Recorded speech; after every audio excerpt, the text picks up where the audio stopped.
Here's a short clip on the production of roulade marquise, otherwise known as a chocolate and raspberry sponge. We start the process by making a raspberry coulis. It's made from raspberries, a little bit of water, lemon juice and some caster sugar. It's cooked out and then passed. We then proceed to make the chocolate sponge. It's made by separating eggs into egg whites and egg yolks. The egg whites are whipped to a soft peak, and then we gently fold a little bit of icing sugar to it. You can see it being added there. The egg yolks are then beaten to a savion with some more sugar. And it's important just to lightly whip it. It doesn't need it to be overly aerated, but it just needs to be liquefied a little bit. Then we need to fold in the binding ingredients, which in this case is the cocoa and the corn flour. You can see I'm adding it there.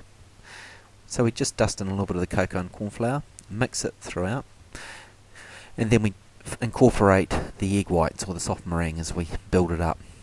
Each time that we incorporate the flour, it doesn't have to be perfectly smooth before we add the next lot of meringue, otherwise you can drop a lot of the air out of it.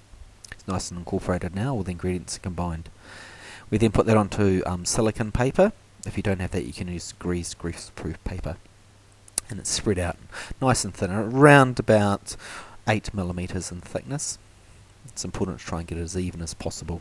It's then baked in a very hot oven around the 190 degree mark for just 5 or 6 minutes really, just so it feels dry.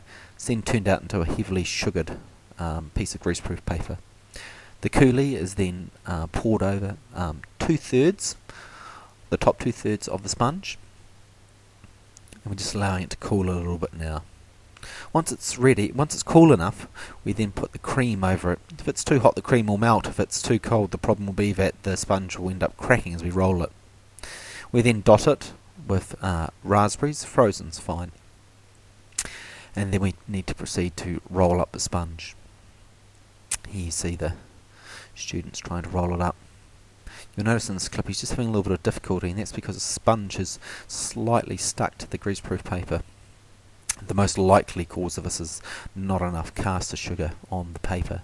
It needs to be reasonably heavily sugared. And then, a lot like a sushi, it's just pulled gently towards yourself. You can see it's very moist and very dark. Just pulling it gently towards them. Once it's rolled into the shape, we then place it in the fridge and allow it to set. It's finished by dusting it with icing sugar,